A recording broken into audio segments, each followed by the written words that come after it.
Welcome to Garden Wise Adventures. My name is Malie. I live in Utah, Zone 6/7, and today we're going to talk about blackberries.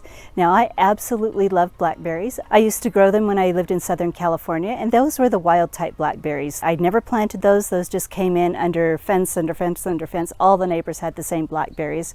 The ones who wanted them kept them. The other ones who didn't want them just kept a yearly process of getting rid of them. But I always had a patch in California.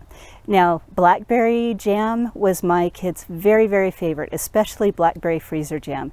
And I absolutely loved the flavor of those blackberries. They were exquisite. But we had an issue with them, and that was the thorns. Going in there and doing the August prune on those was always a nightmare, and I had such PTSD from that it took me 12 years before I was willing to grow blackberries here in Utah. But now I have a thornless blackberry, and it is no longer a problem. There's no more PTSD associated with pruning them. So let me show you my blackberries. We'll talk a little bit about how to care for them, and we're going to harvest some.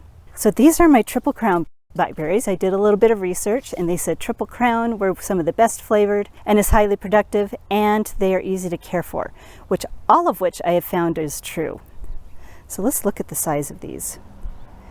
These are some of the smaller ones on this shrub. Like, look at this one right here. That is absolutely huge, and they're really delicious. When it's easy to pull off a blackberry, matter of fact, if you can just tickle the bottom and have it fall off, that is when it's the ripest. If it stays stuck like this one and this one, they're not quite ripe yet, and they'll be a little more tart. Still a good flavor, but a little more tart. Now that one came off. So there's our first two blackberries. Absolutely gorgeous. Now, before we talk about care and how these grow, I wanted to talk a little bit about the flavor as compared to the wild type blackberries that I grew in California. Now, the ones that I grew in California, their flavor was literally exquisite. It was some of the best flavor I've ever tasted in a berry. I absolutely love them. And even though the triple crown blackberries here are delicious, they don't really measure up. But the fact that these don't have thorns makes up for the fact that they aren't as delicious as the ones in California. So that's something that you've got to choose. You've got to choose flavor over thorns, or maybe some of you would like the flavor of these a little bit better than you like the wild type varieties. Now, caring for blackberries is pretty easy, barring the pruning when it comes to the thorny varieties. Blackberries bear on last year's growth. So right here, we're looking at two different canes. This one right here, let's see if we can separate these two. This one right here is coming off the new growth, and this is where blackberries will be formed next year. This cane that is upright, we've got all of these branches are coming off one cane, maybe two. Those are what grew last year. So what I'm going to do, as soon as these blackberries are finished and I've harvested all of them, I've got to remove this old cane because it is no longer going to produce any blackberries. Now, if you go down into the base, it's really hard to see, but we've got a darker cane right back here, and we've got a lighter cane, a couple of lighter canes here. These are the new growth that stay, and that darker one is the old growth that's going to come out. Now, pruning, especially this type of blackberry, this blackberry is a clumping form. I don't know the technical name for it, but it grows from a clump at the base. And it doesn't spread the same way the wild blackberries did. The wild blackberries would send out shoots everywhere, and I was constantly removing those shoots all year long. This one, only in the spring do I see a little bit of shoots come out of it. And let's show you over here what those look like.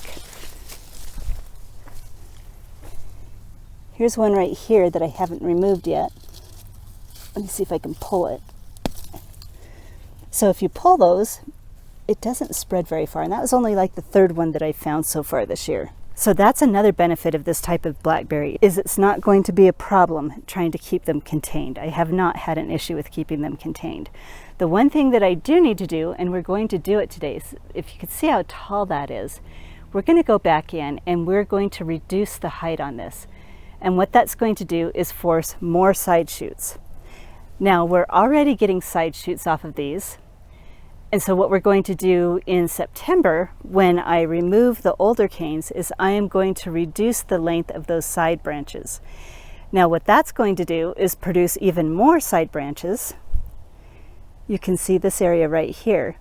And those are the ones that are going to be producing the blackberries. So the more side branches you can force, the more blackberries you're going to get the next year. Now, because I live in Utah, and Utah is a desert and a very dry area, I try to grow as many drought-tolerant plants as I can, but blackberries is not one of those. Blackberries do need regular water, especially when they're fruiting. So this plant gets watered once a week on drip with everything else that's in my food forest, and then by hand I will go and water it 2 more times a week, and that seems to be the perfect amount. I also mulch them over the winter with leaves, and I do give them fertilizer twice a year, once in the early spring and once just as I see the flowers form. And the fertilizer that I use is a well-balanced fertilizer where the nitrogen, phosphorus, and potassium are about equal, or the phosphorus is a little heavier. That helps the plant to produce more fruit. So now that we've talked about the care of blackberries, let's do a harvest and see how much I get today.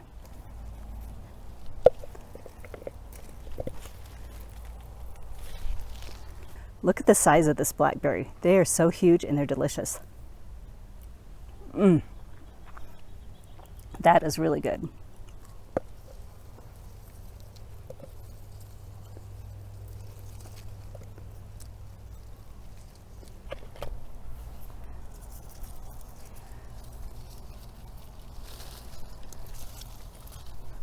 Now that took about 10 minutes, and I have a full bucket of blackberries and purple stained fingers, which is a really great way to be out of the garden.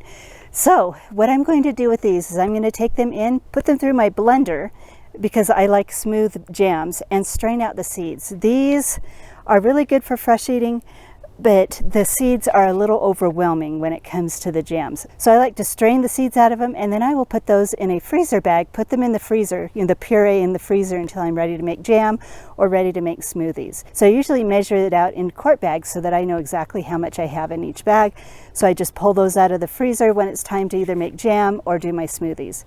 So I absolutely love blackberries. Now, I would love to hear your favorite type of blackberry, which ones grow well in your area, and what you do to control your wild blackberries if you have them, and if you also get PTSD from pruning wild blackberries. So hopefully this video has been helpful for you. If it has been helpful, I hope you like, subscribe, share it with your friends, and go have a wonderful garden adventure.